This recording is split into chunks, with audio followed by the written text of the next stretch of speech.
Allahumma salli ala sayyidina Muhammad.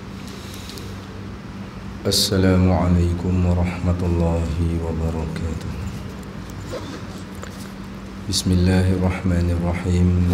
Alhamdulillahilladzi arsala rasulahu bil huda wa dinil haqq liyudhhirahu 'ala dini kullih walau karihal musyrikun.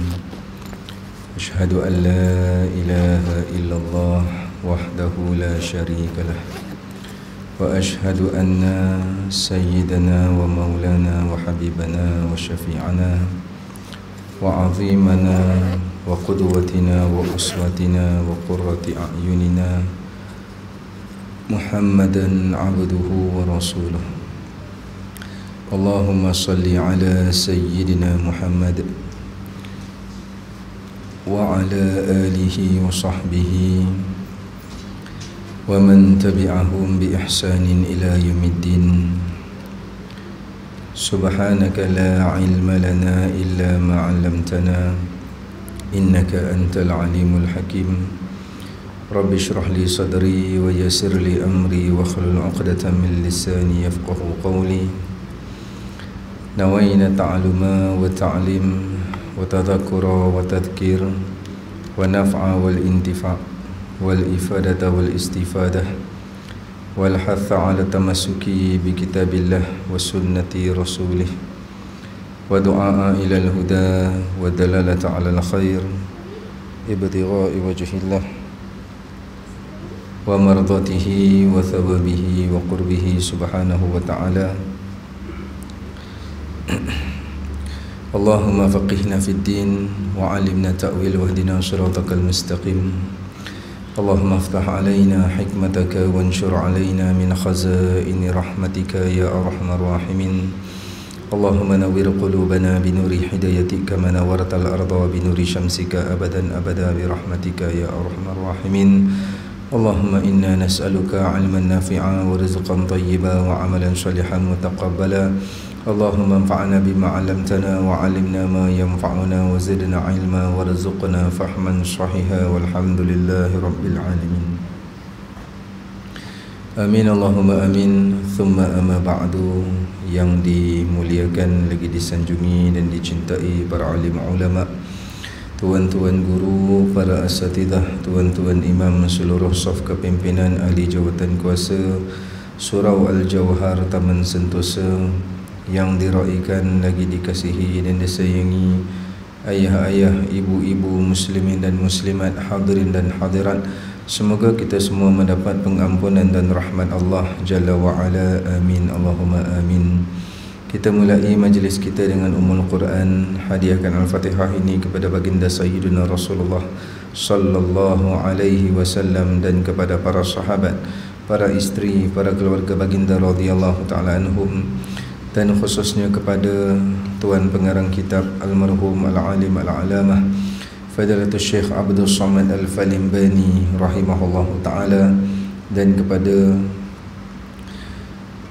pentahqiq kitab Almarhum Al-Alim Al-Alamah Fadilatul Syekh Ahmad Fahmi Zamzam Abu Ali Al-Banjari An-Nadwi Al-Maliki rahimahullahu ta'ala, dan kepada keseluruhan para guru, para masyayikh, para habaib kita, dan kepada kedua orang tua kita. Bisiril Fatihah. A'udzubillahi minasyaitonir rajim. Bismillahirrahmanirrahim. Alhamdulillahirabbil alamin arrahmanir rahim maliki yaumiddin. Iyyaka na'budu wa iyyaka nasta'in. Ihdinas siratal mustaqim. Siratal ladzina an'amta 'alaihim ghairil maghdubi 'alaihim waladdallin. Amin ya rabbal alamin. Alhamdulillah, bersyukur kehadrat Allah Subhanahu wa ta'ala atas limpah kurnia taufik dan hidayah Allah. Dapat lagi kita menyambung pengajian pada malam ini, pada membicarakan ilmu asas fardu ain aqidah, pada menghuraikan kitab Hidayatus Salikin fi Suluki Maslakil Muttaqin. Semoga duduknya kita dalam majlis ilmu pada malam ini qabul di sisi Allah sebagai suatu amal soleh yang menjadi saham di akhirat nanti insya-Allah. Kita menyambung pada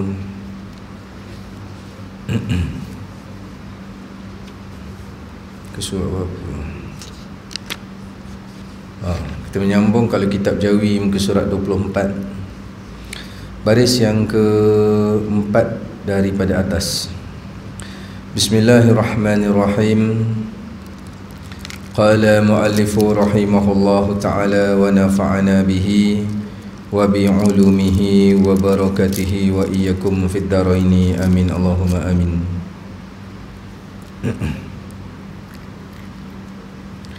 Berkata pengarang rahimahullahu ta'ala,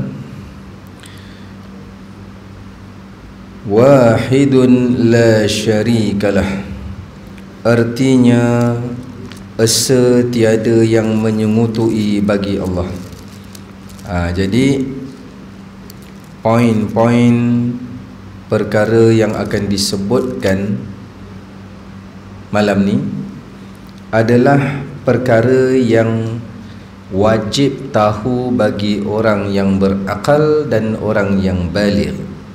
Wajib tahu yang kita nak sebut malam ni, berkisar perkara-perkara akidah.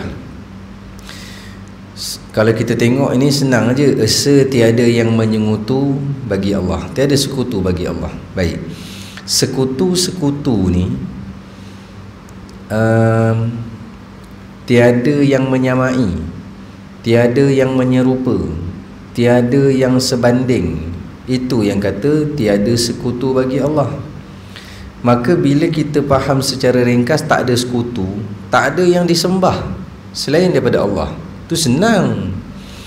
Masalah hari ini akidah, fitnah akidah, syubhat akidah yang menimbulkan sekutu-sekutu bagi Allah adalah daripada ayat Quran dan hadis, yang mana jika salah terjemah menjadikan sekutu bagi Allah. Yang mana ayat Quran dan hadis yang bersifat mutasyabihat. Apa mutasyabihat? Makna dia, makna Quran atau makna hadis tu samar-samar. Nah, kalau terjemah secara zahir jadi tak layak bagi Allah. Seperti ayat Quran yang menyebut yadullah, tangan Allah. Nah, dan juga ayat Quran menyebut wajah Allah, dan Al-Quran menyebut Allah di atas arash, dan hadis menyebut Allah muncul, dan hadis menyebut Allah turun. Ni semua terjemah zahir jadi tak layak bagi Allah. Bila tak layak bagi Allah, kita kata Allah turun macam makhluk. Nah, kita tak kata macam makhluk, kita kata Allah turun tapi tak macam kita. Ini semua bawa pada sekutu. Allah ada tangan tapi tak macam tangan kita, sekutu. Sekutu yang berdosa besar, bukan sekutu bawa murtad. Nah, sekutu yang bawa dosa besar, bukan kepada murtad. Allah duduk di atas, Allah duduk tak macam duduk kita, sekutu. Itu nak kena faham sekutu. Nah, la syarikalah. Lepas maghrib, lepas subuh baca la ilaha illallah wahdahu la syarikalah. Nah, 10 kali. Nah, la syarik, tiada yang menyekutu. Syarik ni kalau kita faham bahasa Melayu, syarikat. Syarikat, bahasa Sentosa sebut apa syarikat? Company. Ialah company. Nah, syarikat. Nah, syarik tu sekutu lah. Sekutu ni sekali lah. Kalau syarikat yang kata sekutu tu, syarikat tu dia satu share partner, lebih kurang lah gitu. Nah, jadi dia ada sekutu, bukan dia pemilikkan seorang, pemilikkan ramai. Jadi syarik ni tiada sekutu bagi Allah. Sama ada sekutu tu tak ada yang disembah, mahupun Allah ni tak berupa macam makhluk, dan Allah ni tak bertempat macam makhluk, dan Allah ni tak beranggota tubuh macam makhluk. Semua tu tidak ada sekutu. Nah, jangan berbual di dalam majlis ilmu. Berhenti berbual dalam majlis ilmu. Dah berapa kali saya tengok.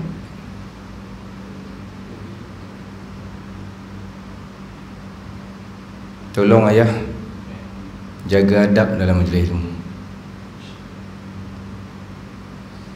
Yang berbual. Baik. Maka malam ni nak diterangkan lebih dalam. Sekutu-sekutu ni ada tahap-tahap dia.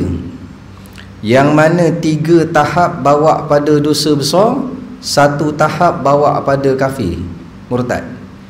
Baik, kita pergi satu-satu. Ada 4 tahap lah. Adapun tahap menyekutukan Allah itu ada beberapa tahap yang sebahagian dihukum fasik, yakni dosa besar, dan sebahagian dihukum kafir, yakni murtad. Yang pertama namanya syabih. Syabih. Syabih ni apa dia? Allah dengan makhluk banyak beza, sikit sama. Allah dengan makhluk ni banyak beza, tapi ada sikit lah sama. Ni syabih. Syabih ni sekutu, berdosa besar. Hukum akidah gini dosa besar. Kalau sebut banyak beza tapi sikit sama, boleh masuk tak ayat? Tuan-tuan, Allah duduk ni, Allah duduk tu kan, tapi tak macam duduk kita. Boleh masuk tak dekat sini? Sama kan ni? Banyak beza, sikit sama. Allah duduk tapi tak macam duduk kita. Kan berdosa besar tu. Syabih. Banyak beza, sikit sama. Persamaan Allah dengan makhluk, Allah dengan makhluk ni banyak beza, sikit sama. Ini namanya syabih, berdosa besar. Yang kedua, nazir. Nazir iaitulah Allah dengan makhluk 50% sama, 50% beza. Persennya macam mana? Wallahu a'lam. Tapi dia nak kata Allah dengan makhluk ni adalah persamaan, walaupun tak secara total. Tu ayat-ayat tu lah. Allah turun tak macam turun kita, Allah ada muka tak macam muka kita. Ayat-ayat tu jaga. Kalau pegang akidah gitu berdosa besar. Yang kedua tu nazir, 50% sama, 50% beza Allah dengan makhluk. Yang ketiga, niddun. Kalau eja Rumi double D, kalau eja Jawi dal ada sabdu. Niddun apa? Niddun iaitulah Allah dengan makhluk banyak persamaan, sikit perbezaan. Yang syabih tadi banyak beza, sikit je sama. Yang ni banyak sama, sikit je beza. Niddun. Maka baik syabih, nazir dan niddun, tiga-tiga ni akidah fasik, berdosa besar. Baik ayah-ayah dan ibu-ibu yang Allah rahmati, saya ada pesan kat sini tentang keutamaan taubat. Ada sentuh kat sini? Tak ada kat tempat lain. Baik. Di dalam kitab Kifayatul Muhtadi pada menerangkan cahaya Sulamul Mubtadi bagi karangan almarhum Fadilatul Syekh Muhammad Nur bin Muhammad rahimahullahu taala Al-Fatani, mengatakan seutama-utama taubat. Kita bertaubat hukumnya apa? Wajib. Bertaubat hukum wajib. Solat taubat sunat. Beza bertaubat wajib, solat taubat itu nama pun solat sunat taubat, sunat lah hukum dia. Baik. Tetapi dalam bab taubat, ramai orang yang bertaubat daripada dosa-dosa zahir. Dosa-dosa zahir ni apa? Curi, zina, tak semayang, mabuk, apa-apa seleweng, pecah amanah lah, begitu begini. Ini semua dosa-dosa zahir. Dosa mata taubat, dosa tangan taubat, dosa perut telan benda haram taubat dah, dosa kemaluan zina taubat dah, dosa telinga dengar umpat, dengar begitu taubat lah. Dosa anggota zahir tu, ramai tak orang taubat dosa ni? Ramai. Kebanyakan orang berjumpa jalan taubat dosa yang zahir, betul? Taubat tak nak curi, taubat tak nak ni, tak nak tinggal semayang lah lepas ni, taubat. Benda taubat ni semua dosa zahir. Tangan, kaki, perut, kemaluan, mata, telinga, lidah, semua taubat. Taubat dah tak nak cakap bohong, taubat tak nak cakap maki amun begitu gini, taubat. Baik, taubat daripada dosa zahir ni adalah martabat kedua. Tapi tak apa, orang ramai jumpa martabat kedua dulu, kemudian dia jumpa martabat yang lain. Tak apa, sebab kebanyakan memang gitu. Dah jadi kaki mabuk, oh taubat dah, tak nak mabuk dah hijrah, dah bertaubat, dah insaf. Ramai orang bertaubat daripada dosa-dosa zahir. Okey, bagus. Kemudian selepas kita bertaubat daripada dosa anggota zahir, berkata pengarang rahimahullah tadi dalam kitab tadi tu, yang saya sebut nama pengarang tadi tu, dia kata apa? Paling utama taubat, martabat yang pertama sekali, yakni keutamaan taubat, the priority of taubat. Faham tak orang sentosa? Kau tak faham tu, tak tahu celah mana datang duduk sentosa. Sebab sentosa ni jenis orang educated datang sini. Nah, dia kalau the priority of taubat, benda priority, ni orang luar ni. Nah, keutamaan taubat itu adalah bertaubat daripada dosa akidah. Tu paling besar sekali taubat. Kenapa dosa akidah paling utama nak bertaubat? Paling utama kena taubat dosa akidah, yakni akidah yang sesat, akidah yang menyeleweng. Akidah kafir kita tak sebut dah, itu dah kena masuk Islam semula, jadi murtad. Jadi kebanyakan yang ada, sama ada pertama jahil akidah. Jahil dosa besar, sebab tu akidah fardu ain. Jahil akidah dosa besar. Akidah menyeleweng, akidah sesat pun dosa besar. Dua ni kena taubat. Sebab tu bila kita belajar akidah Ahlussunnah wal Jamaah, maka kita reti, oh inilah akidah yang betul. Kita pun bertaubat daripada akidah yang sesat ataupun jahil akidah. Jadi bertaubat yang paling utama, bertaubat daripada akidah yang jahil atau akidah yang sesat, yang menyeleweng. Kenapa? Gini, orang yang bertaubat dengan dosa-dosa zahir, bangun malam menangis atas jadah, menangislah, menangis atas jadah, menyesal, insaf, ya Allah aku tak nak mencuri dah, aku tak nak berzina dah, aku tak nak berjudi dah, aku tak nak mabuk dah, aku tak nak tinggal semayang lagi ya Allah, aku nak cakap yang baik-baik mulut aku tak nak bohong, tak nak maki orang lagi semua, tak nak sebar fitnah begitu semini, mata aku taubat. Tapi dalam dia menangis malam atas jadah, dia tahajud semayang taubat, bangun malam tu bermunajat kepada Allah, doa, ya Allah ampunkan dosa aku, sesungguhnya Engkau yang maha merahmati dan maha menerima taubat. Allah ampun dosa zahir tu, Allah ampun dah, alhamdulillah. Tapi masih duduk dalam dosa besar. Kenapa? Dalam berdoa kepada Allah, akidah jahil. Dalam berdoa kepada Allah, akidah Allah bertempat di arasy, Allah bertempat di langit. Sujud semayang hajat, ya Allah ampunkan segala dosa aku, ya Allah aku berhajat Engkau merahmati dan ampuniku, ya Allah. Sujud, tengah sujud iktiqad Allah bertempat, masih duduk dalam dosa besar. Yang ini patutnya pendakwah-pendakwah tekankan pada orang awam, ingatkan. Kelebihan beramal ni ramai dah sebut, beramal gini jadi begini, beramal gini dapat gini. Kelebihan beramal ni perkara sunat. Selepas dia bertaubat daripada akidah yang jahil dan akidah yang sesat, kemudian beralih pula bertaubat daripada maksiat hati. Sebab biasanya orang jumpa yang zahir dulu, yang fiqah tu, taubat daripada mencuri, taubat daripada judi, taubat daripada, yang tu orang biasa jumpa dulu. Okey, lepas tu bila dia dah bertaubat, dia cari kawan-kawan yang, dia cari orang masjid, dia cari orang surau dalam kuliah. Yang ni orang masjid, orang surau, bila hidupkan pengajian fardu ain, ustaz yang buka kitab kena buka benda-benda ni, kena ingatkan benda-benda ni. Bertaubat daripada akidah yang batil, akidah yang sesat, daripada jahil akidah. Wajib bertaubat. Supaya kita bertaubat dosa zahir sekaligus taubat akidah yang tak betul. Bimbang kita taubat dosa zahir, masih duduk dalam akidah sesat ataupun jahil akidah. Mengekalkan jahil akidah, dosa besar. Mana mengekalkan? Tak nak datang pengajian fardu ain akidah. Ni malam ni kita buka akidah ni. Dan fardu ain bukan tauhid hakikat. Fardu ain yang asas, yang wajib atas orang yang berakal dan baligh belajar.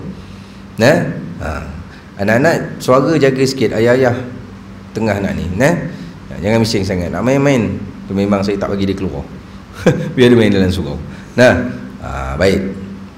Kemudian selepas bertaubat daripada akidah, bertaubat daripada maksiat hati, riaknya, ujub apa semua. Sebab tu tauhid fiqh tasawuf adalah perkara yang Allah fardukan, bukan sunat. Nah, jadi tangga taubat ni, yang pertama taubat daripada akidah yang jahil dan sesat, yang kedua bertaubat daripada dosa anggota zahir, dan yang ketiga bertaubat daripada dosa maksiat hati. Sebab hati kita ni kena usahakan jadi ibadat, ikhlas, sabar, zuhud, baik sangka. Nah, jadi kalau berlawanan daripada perkara tu, jadi maksiat lah. Ujubnya, riaknya, buruk sangkanya, nah, hasadnya, dan seumpama. Nah, itu 3 martabat taubat. Jadi pesan lah, kadang-kadang anak cucu kita, menantu kita ada yang dah taubat, jadi kaki masjid, jadi kaki maulid, jadi kaki surau, jadi kaki kuliah. Peringat dia ni, peringat, kamu ni alhamdulillah dah hijrah dah. Nah, sekarang jadi suami yang baik. Dulu suami jahat, abai nafkah anak isteri. Nah, sekarang dah alhamdulillah dah jadi suami yang baik. Ambil berat bab fardu ain, terutama sekali bab akidah. Nah, baik. Tadi saya sebut tentang kelebihan-kelebihan beramal. Buat gini dapat gini, buat gini dapat gini, buat ni pahala gini. Baik. Benda-benda sunat bila buat ada kelebihan-kelebihan pahala dia. Tapi kena ingat, benda fardu kena selesai dulu, baru dapat dia punya manfaat, kelebihan tu. Nah, tuan-tuan kerja nak dapat gaji, buat kerja baru dapat gaji ke gaji dapat dulu baru buat kerja? Standard lah, buat kerja baru dapat gaji. Kalau tak buat kerja tak ada gaji, ataupun kerjanya tak siap ke, kerjanya tak betul ke, orang tak bayar. Nah, jadi kerja itu adalah kewajipan.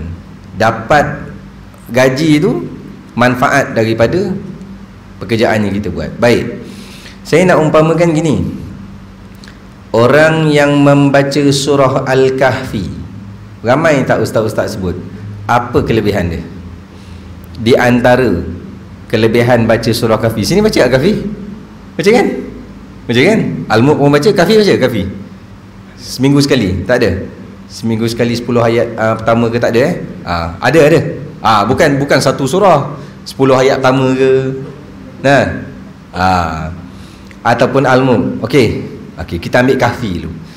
Di antara fadilat Kahfi, siapa yang membaca selamat daripada fitnah apa? Dajjal. Khair, bagus. Siapa yang baca Al-Mulk tiap-tiap malam dapat apa? Kelepasan daripada siksa kubur. Bagus. Tu hadiah tu. Baca Kahfi dengan baca Al-Mulk, hukum apa? Apa hukum baca surah Kahfi? Sunat. Baca Al-Mulk sunat. Dia orang Pasir Pelangi tahu dah ni. Dia tahu dah, aku tahu Ustaz nak cakap apa. Dia repeat balik di sini. Tapi tak tahulah, kalau lupa aku rasa macam tak apalah tu. Baik. Kahfi pun sunat baca, Al-Mulk pun sunat baca. Okey, kita ambil Kahfi tadi. Dengan membaca Kahfi akan selamat daripada fitnah Dajjal. Okey. Hukum baca Kahfi sunat. Baik, nak selamat fitnah Dajjal ni, Dajjal ni sebesar-besar fitnah, dia mengaku dia siapa? Menteri besar? Tak. Sultan? Tak. Dia mengaku dia Tuhan. Nah, ibu-ibu, ayah-ayah baca surah Kahfi daripada ayat pertama sampai ayat 110, kat mana hurai sifat Allah? Ke baca terjemahan Kahfi tu? Baca yang Arab kan, baca Quran tu bahasa Arab, betul? Tak baca terjemahan. Kalau baca pun terjemahan, bahagian mana bicara sifat Allah? Dan sifat wajib bagi Allah yang keempat itu mukhalafatuhu ta'ala lil hawadith. Mana sebut? Tak ada sebut. Kerana itu, nak selamat daripada fitnah Dajjal, yang paling utama perkara wajib apa? Belajar fardu ain akidah. Bicara 20 sifat wajib bagi Allah dan 1 sifat harus bagi Allah. Khatam yang ni menunaikan kewajipan kenal Allah daripada ilmu fardu ain akidah, maka dia tak ditanya dah. Dia tak sempat dia tak sempat zaman Dajjal. Dia tak sempat zaman Dajjal, dia mati dulu. Mati, bila mati beralih alam apa? Alam sekitar. Bukan, alam apa? Alam dan manusia. Alam barzah. Alam dan manusia tu dulu. Nah, subjek dulu. Cikgu kalau dulu apa? Alam dan manusia. Nah, sekarang kajian tempatan.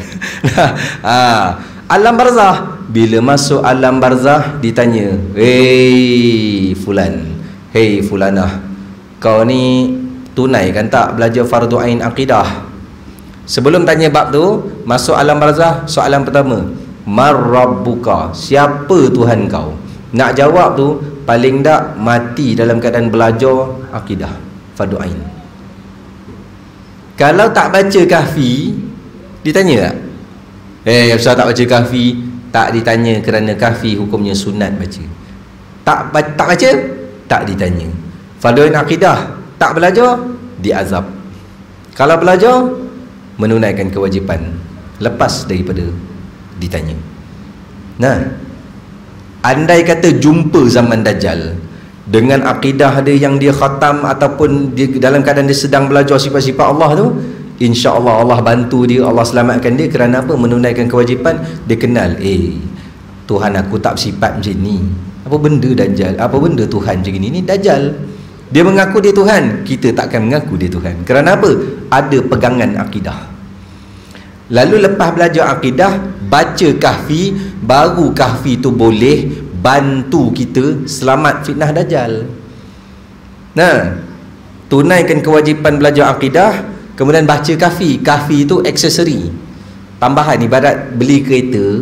Nah, kereta tu keperluan, tapi tambah spoiler belakang. Macam ada satu kereta Imam kat sini, Lala Move tu, dia letak spoiler tinggi. Itu aksesori. Exhaust bunyi sedap, aksesori. Nah, nak bagi cantik. Jadi yang orang kalau ada aksesori, kereta tak ada, nak letak mana? Nah, kereta tak ada, beli spoiler. Bang, buat apa beli spoiler? Nantilah dah mampu nanti beli kereta, spoiler ni tinggal pasang je, beli spoiler dulu. Tak ada. Nah, maka belajar fardu ain akidah kerana hukumnya wajib. Maka bila baca surah kahfi, dia membantu kita selamat daripada fitnah Dajjal. Itu kalau jumpa zaman Dajjal. Kalau tak jumpa zaman Dajjal, kita baca-baca kahfi, kita takut jumpa zaman Dajjal. Tiba-tiba kita mati sebelum jumpa Dajjal. Mati, tak ada apa dah. Nah, tak jumpa Dajjal dan kita tak menempuh fitnah Dajjal. Dah kita baca kahfi, ada pahala. Sekaligus tunai kewajipan akidah. Tapi orang baca kahfi, kalau tak belajar akidah, nah, pahala sunat tu bimbang tak diberi. Sebab apa? Kewajipan tak tunai. Bahkan ditanya di barzah nanti, kenapa kau tak belajar? Nah, seperti ditanya kenapa tak semayang fardu. Itu kahfi, faham dah? Jadi nak lepas fitnah Dajjal, belajar akidah, kenal sifat Allah. Kerana kita mengenal Allah dengan yang disifatkan. Kita bukan kenal hakikat zat Allah, tak. Itu memang tak boleh kenal sebab Allah tak berupa. Mengenal sifat-sifat Allah. Nah, itu kahfi. Al-Mulk pula, okey. Al-Mulk kalau baca tiap-tiap malam lepas daripada siksa kubur, betul? Betul okey. Ayah-ayah ibu-ibu bayanglah, orang yang tak semayang fardu, subuh sampai isyak tak semayang, tiba malam je dia baca Al-Mulk. Macam tahu dah. Ada aja geleng gila dia ni, baca Al-Mulk saja. Nah, dok semayang baca Al-Mulk saja, mengingat pun boleh lepas. Gitu lah. Nah, orang tak menunaikan belajar fardu ain, nah, macam mana nak lepas azab kubur? Fardu ain tak belajar, semayang fardu pun tak. Tahu-tahu bila orang Assalamualaikum warahmatullahi, wirid, dia tak semayang. Wirid, habis-habis wirid, Bismillahirrahmanirrahim, tabarak. Dia duduk baca surah Al-Mulk, dia duduk baca. Semayang tak? Kita kata kau ingat dengan kau tak semayang kau boleh selamat lepas siksa kubur? Tak boleh. Macam itulah, semayang tu fardu, Al-Mulk tu sunat. Belajar fardu ain, tauhid, fiqh, tasawuf tu fardu, amalan-amalan lain tu sunat. Yang sunat tu kekalkan, jangan buang. Yang kena perbaiki amalan fardu yang diabaikan. Nah, okey, baik. Tadi kita dah bicara 3 tahap menyekutukan Allah. Syabih, nazir, nidun. 3 ni akidah ni berdosa besar, dapat status fasik. Status fasik ni macam apa? Macam orang minum arak, berdosa besar. Macam orang zina, dosa besar. Nah, baik. Dan tahap yang terakhir, yang keempat, namanya syarik. Itu kan la syarikalah, syarik.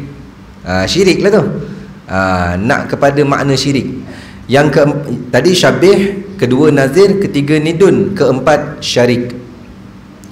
Ataupun nama lain dia masil. Masil. Syarik atau masil. Syarik atau masil ni macam mana akidah dia? Allah dengan makhluk 100% sama. Yang ini hukum dia murtad, kafir. Nah, ustaz, ada ke orang kata Allah dengan makhluk ni sama? Dia tak kata Allah tu macam orang ada muka, ada tubuh macam kita, macam ni Allah. Dia tak kata gitu. Tapi dia tafsir Al-Quran, dia tafsir hadis sampai jadi syarik. Mana? Allah ada wajah, tuan-tuan. Habis wajah Allah macam mana? Dua mata, satu hidung, satu mulut. Kafir. Allah duduk di mana? Langit. Duduk di mana? Arash. Duduk macam mana? Duduk gini ya. Duduk punggung, duduk ini. Murtad. Itu syarik tu. Nah, Allah ada tangan? Ada. Ya Allah. Oh, Allah ada tangan. Tangan macam mana? Tangan Allah mempunyai 5 jari dan 5 kuku. Kafir. Nah. Ada ke Ustaz? Malaysia so far, bahasa Sentosa, so far buat masa ni belum jumpa. Ada tapi tak viral lagi lah, mungkin lah. Tapi di luar Malaysia, seperti di Mekah, di kota bandar Arab Saudi, ada dah. Sampai kan diberi kitab Arab free. Kan saya dah pernah cerita, kitab Arab tu tanya, adakah Allah mempunyai tangan? Jawab dalam kitab tu, ya. Bahasa Arab lah, na'am, ya. Bahkan Allah mempunyai 5 jari. 5 jari dengan 5 kuku. Dah, kalau terjemah Allah, tangan Allah macam tu, sebiji macam makhluk, murtad. Tu syarik. Nah, kemudian hadis sebut Allah turun sepertiga malam. Memang Allah turun daripada langit tu, Allah turun daripada atas ke bawah, turun sepertiga malam. Kafir.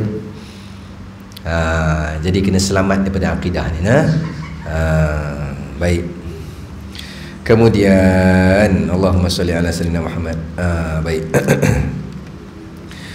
Maka kita pun dah sebut beberapa tentang sifat makhluk dan sifat sifat makhluk itu kita sebut. Nanti kita masuk sifat Allah lah. 20 sifat dalam kitab Bidayatus Salikin ni. Dia tak panggil kitab sifat 20, tapi dia sebut 20 sifat tu. Baik. Sifat makhluk dah bicara kan, berkenaan dengan jirim, jisim, jauhar. Tak ada. Tuan-tuan jangan buka rakaman nanti kan. Ni apa ni? Oh, ada.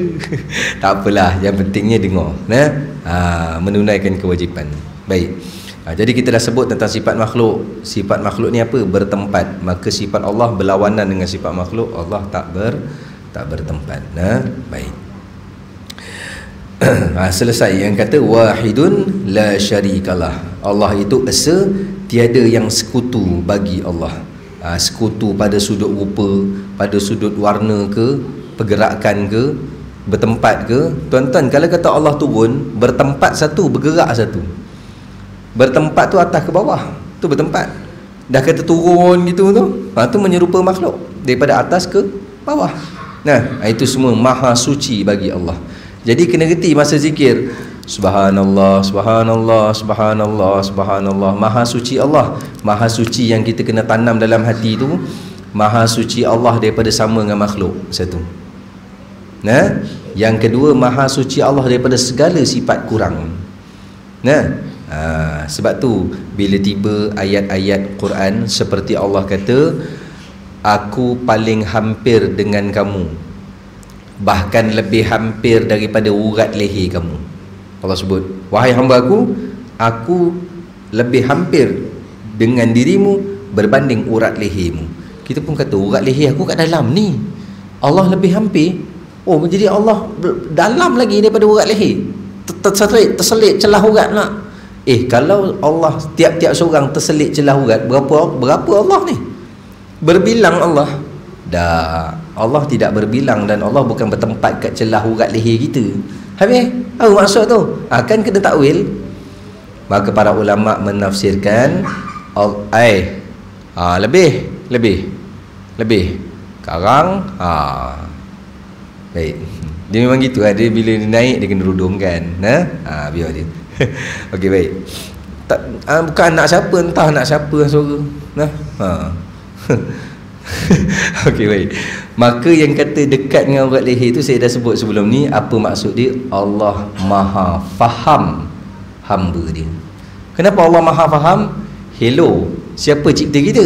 Allah cipta kita. Dan Allah cipta nafsu kita, Allah cipta akal kita, Allah cipta kehendak kita, Allah cipta gerak kita. Allah Maha faham kita. Tapi bukannya suruh kita buat maksiat, lepas tu Allah faham aku. Dah buat maksiat, Ustaz kau ni buat maksiat, taubat lah. Allah faham kita. Kita memang lemah, kita memang buat maksiat. Bukan suruh gitu. Ataupun kita ringan-ringankan semayang. Ustaz tak semayang, sibuk kadang semayang pun tak sempat tau. Astaghfirullah, kenapa cakap gitu? Dah, engkau tak payah nak syarah aku macam ustaz. Allah faham aku sibuk. Gitu pula. Ni Allah Maha faham kita. Apa maksud dia? Allah faham hamba ni tak akan terlepas daripada dosa. Dan Allah Maha faham kita ni memang selalu buat salah. Dan kerja kita apa? Bertaubat daripada dosa dan silap kita. Situ. Dan Allah cipta guidebook kita. Apa? Al-Quran. Semua cerita pasal perangai kita dalam Quran. Tu kata Allah Maha faham kita. Baik. Kemudian yang kedua disebut sini fardun la naziralah. Artinya tunggal, tiada baginya bagi Allah bandingan. Jadi Allah ni tunggal. Setengah ulama kata kalau Allah tu satu tak tepat, sebab satu tu bilangan, lepas satu boleh jadi ada dua. Setengah ulama kata gitu. Setengah ulama kata Allah tu maha satu, diterima juga. Cuma setengah ulama kata tak, sebab satu tu bilangan. Maka yang lebih tepat Allah maha esa, sebab esa bukan bilangan, esa tu tunggal. Baik. Maka Allah itu tunggal, tidak berbilang. Kemudian berkenaan dengan hadis Allah turun di sepertiga malam, dan hadis Allah muncul di malam nisfu Sya'ban. Ingat, turun sepertiga malam tu dua tafsiran. Yang pertama, Allah utus para malaikat bawa pengampunan dan rahmat Allah turun ke muka bumi. Mana-mana hamba aku yang beribadat di sepertiga malam, para malaikat aku bawa rahmat dan pengampunan aku turun ke muka bumi. Siapa yang nak pengampunan aku bagi pengampunan, siapa nak rahmat aku bagi rahmat. Tu hamba aku yang beribadat di sepertiga malam. Kemudian di malam nisfu Sya'ban Allah muncul, iaitulah Allah mengutuskan juga pengampunan Allah. Setengah yang tafsir turun tadi bukan para malaikat Allah yang turun, Allah kurnia pengampunan dan rahmat Allah. Berulang kali saya sebut hadis tu. Kenapa? Itu contoh nak faham orang salah faham tentang Allah turun. Kan saya dah sebut ulang kali dah. Mana tempat pun saya buat contoh ni. Apa dia? Allah turun sepertiga malam. Sekarang sepertiga malam Malaysia, Allah turun. Kemudian Malaysia siang, sepertiga malam belah negara-negara lain, Allah turun juga. Bila Allah naik? Tak naik-naik Allah, situ duduk kan. Allah tak turun, Allah tak naik, kerana Allah tidak bertempat. Dan Allah muncul pada malam nisfu Sya'ban. Kita baru nisfu Sya'ban hari itu Allah muncul. Pada malam-malam yang lain yang kalender dia lewat sikit, Allah muncul kat sana pula. Kemudian Allah muncul di sepertiga malam tu. Tu kata bila muncul macam tu menjelma. Allah bukan berupa nak menjelma macam makhluk. Jadi akidah-akidah yang sedemikian hendaklah kita bertaubat. Slow sikit. Baik. Maka Allah itu tunggal, tiada sekutu baginya. Kemudian disebut lagi azaliyun la bidayatalah. Artinya Allah itu sedia, tiada baginya permulaan. Baik, kalau kitab-kitab lain dia tak sebut azali, dia sebut qidam. Kalau qidam kita terjemah sedia. Biasa kan ibu-ibu tengok kitab-kitab lama ataupun budak-budak sekolah, qidam artinya sedia. Sedia tu apa? Kita ambil masa sikit lepas sembahyang isyak, nanti lebih kurang dalam 10 minit. Nah, kita bagi laluan azan isyak, insya-Allah. Baik. Allahumma salli ala sayyidina Muhammad wa ala alihi washabihi wa barik wasallim. Sebelum masuk tentang erti sedia tu, dia kata Allah sedia, tiada bagi Allah permulaan. Baik. Sebelum sebut tentang azali ataupun qidam, qidam ni sifat lah. Qidam ni sifat. Yang bersifat dengan sifat qidam dipanggil qadim. Nah, qidam tu sifat, yang bersifat dengan sifat qidam dipanggil qadim. Baik. Allahumma salli ala sayyidina Muhammad. Sebelum bicara tentang qidam, tadi yang pertama kita sebut Allah tiada sekutu. Jadi tiada sekutu ni nak faham ringkas, nak pegang macam mana? Allah tak ada sekutu, yakni tak ada persamaan dengan makhluk. Allah tak berupa macam makhluk. Allah tak bersaiz macam makhluk. Allah tak bergerak macam makhluk. Allah tidak bertempat macam makhluk. Allah tidak berwarna macam makhluk. Allah tidak berbentuk macam makhluk. Semua bukan. Nah, kalau tak ada rupa macam tak ada tu. Tak. Tuan-tuan tahu tak kekuatan? Tahu kan kekuatan, strength. Nah, kekuatan. Pernah nampak kekuatan? Tak pernah. Tak ada lah. Ada Ustaz. Ada. Bukan benda tak ada, tak ada rupa, tak ada. Tak. Ini contoh nak bagi faham, bukan Allah tu macam kekuatan, tidak. Nah, kekuatan tu sifat. Allah ni zat Tuhan. Allah tu nama bagi zat dia. Pernah tengok satu filem, dia tanya, di manakah kekuatan Laksamana Hang Tuah? Di tenaganya kah? Di kerisnya kah? Nah, Piramli jawab terletak di huruf ta. Nah, kekuatan. Nah, tak pernah nampak ini kekuatan berupa tak? Maka bila tak berupa tak ada. Tidak. Jadi Allah ni tak ada sekutu ni, tak ada persamaan macam makhluk, rupa, saiz, bentuk, bergerak. Allah Muhammad berwarna apa semua, maha suci Allah. Itu satu nak pegang. Yang kedua, Allah tunggal, tidak berbilang. Allah tunggal, tidak berbilang. Yang ketiga, iaitulah qidam ataupun azali, sedia. Sedia ni dia kata apa? Sedia, tiada bagi Allah permulaan. Baik. Sedia, yang maksud sedia tu, sedia ada tu bukan baris sedia macam kawat kaki tu bu. Sedia tu dengan maksud tiada mula.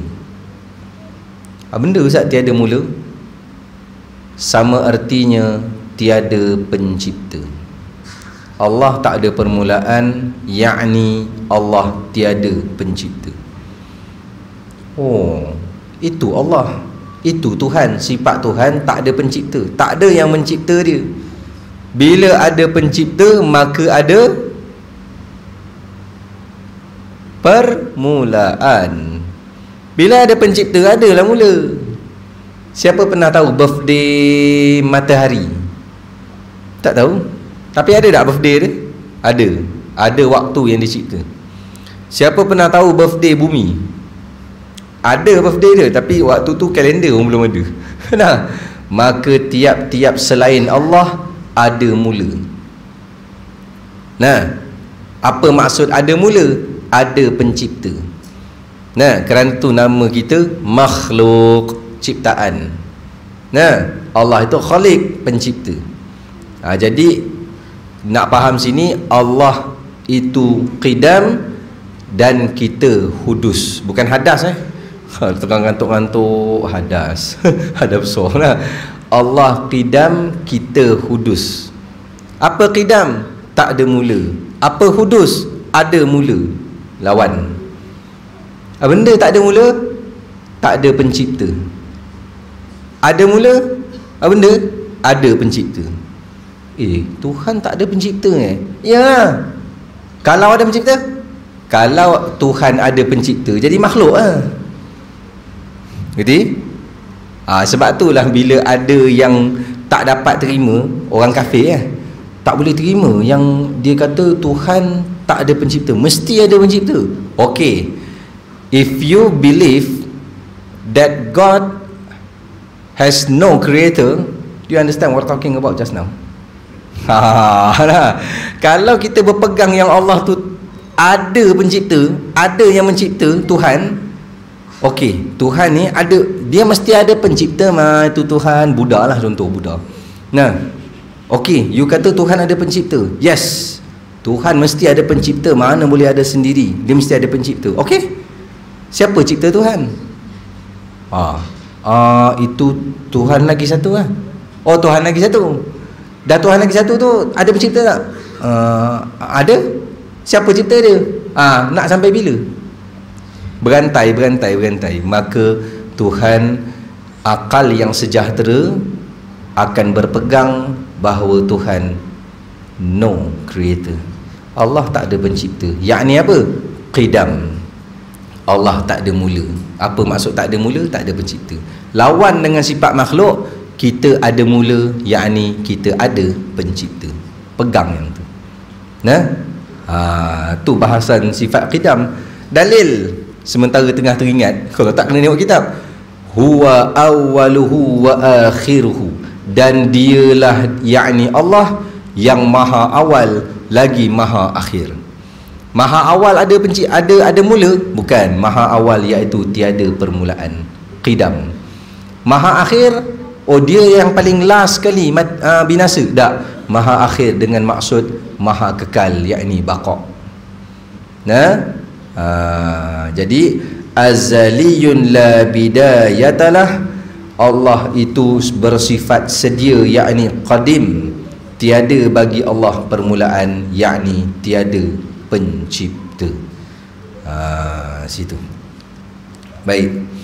Dia macam dia kalau kata Allah ada pencipta, dia jadi rantai ataupun kitaran.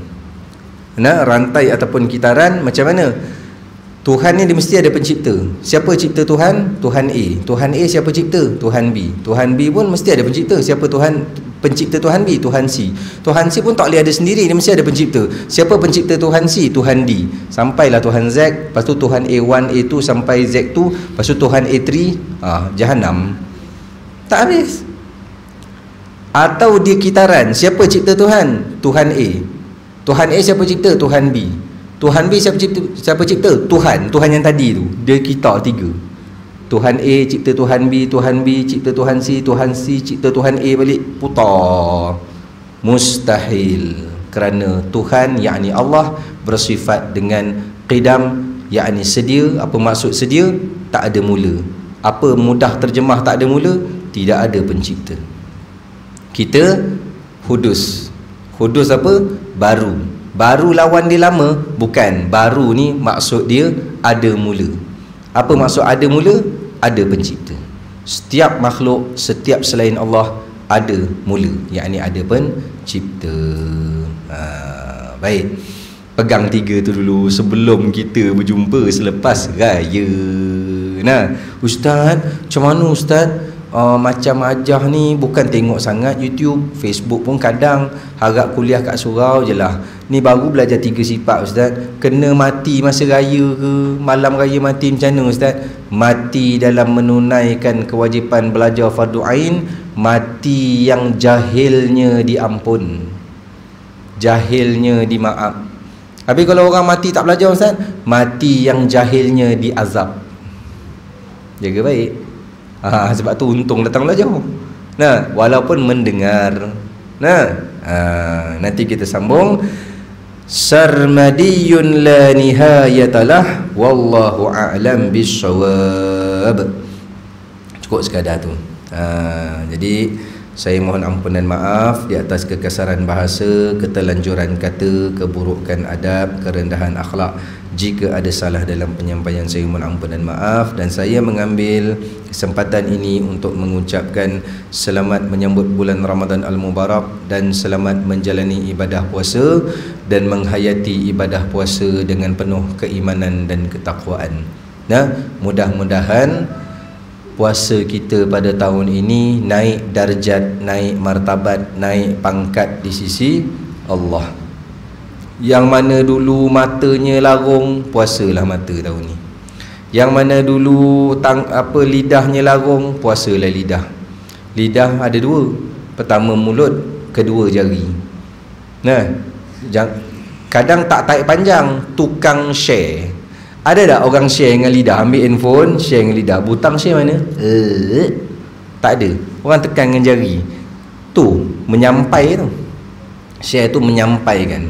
Nah, maka bertaubat daripada menyampaikan benda-benda yang timbulkan pergaduhan, timbulkan fitnah. Taubatlah daripada 7 anggota dosa-dosa zahir tu. Nah, dosa-dosa anggota tubuh kita. Dan paling akhir nak pesan, ni kalau mampulah sebagai penutup. Apa dia? Di dalam kitab Sayyirus Salikin karangan Syekh Abdul Samad Al-Falimbani, pengarang yang sama dengan kitab ni, menyebut di antara kenaikan martabat puasa itu adalah menjaga perut daripada menurut nafsu. Nampak? Kau kena hampuk ni sekarang. Duduk. Pulang topi tu. Diam kejap 2 minit. Bergerak sesah. Baling topi sampai kena ayah. Baik. Iaitulah, jika kita berbuka puasa, kalau boleh 2 perkara ni buatlah. Kalau boleh, saya pun sama-sama usaha. Apa dia? Hendaklah menu makanan berbuka kita sama seperti menu makan malam biasa. Jangan lebih-lebih. Macam mana kita makan malam, macam itulah menu berbuka kita. Cukup lah. Itu ada darjat tinggi di sisi Allah.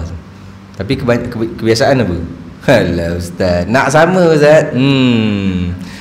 Daripada dia akan lebihnya ayam percik, kuih, air. Tu kata tahan. Ustaz, anak cucu balik, menantu semua. Itu tak apa, orang ramai.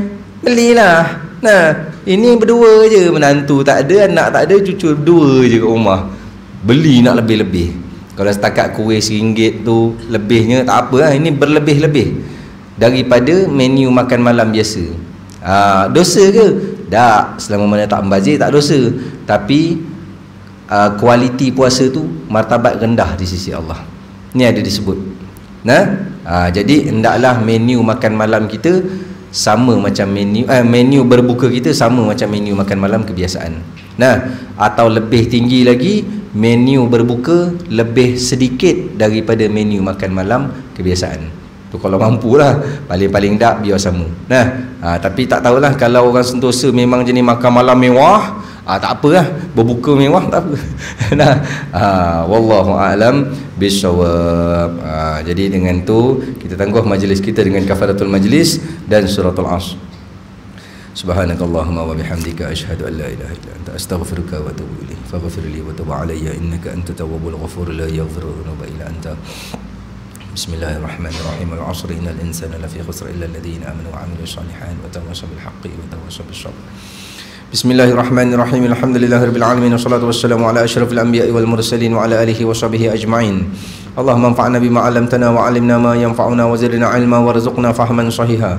Allahumma ashrah bil Qur'anil 'azim sudurana wa yassir bihi umurana wa 'azzim bihi ujurana wa wasi' bihi arzaqana wa hassin bihi akhlaqana wa nawwir bihi qulubana wa quburana wa qubur abaina ya rabbal alamin. Allahumma faqihna fid din wa 'allimna ta'wil wahdina shiratal mustaqim. Allahumma arzuqna mutaba'atan nabiy sallallahu alaihi wasallam awwalan wa akhiran wa zahiran wa batinan wa qawlan wa fi'lan wa ibadatan mutaqabbal wa sallallahu ala sayyidina Muhammad wa ala alihi wa sahbihi wa baraka wa sallam walhamdulillahirabbil alamin. Taqabbalallahu minkum minna wa minkum taqabbal ya karim. Aqulu qawli hadha wa astaghfirullahal azim li wa lakum. Wassalamu alaikum warahmatullahi wabarakatuh.